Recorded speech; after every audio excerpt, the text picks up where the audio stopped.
लोकमातरम् भक्तप्रियाम् भक्तिगम्याम् भक्तानाम् कीर्तिवाधिकाम् भवप्रियाम् सतीम् देवीम्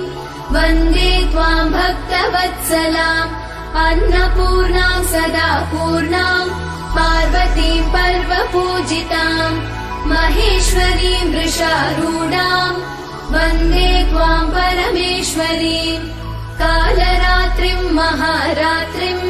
मोहरात्रिम् जनेश्वरीम् शिवकान्ताम् शम्भुशक्तिम् वन्दे त्वाम् जननीमुमाम् जगत्कर्त्रीम् जगद्धात्रीम् जगत्संहारकारिणीम् मुनिभिः संस्तुताम् भद्राम् वन्दे त्वाम् मोक्षदायिनीम् देवदुःखहरामम्बाम् सदा देवसहायकाम् मुनिदेवैः सदा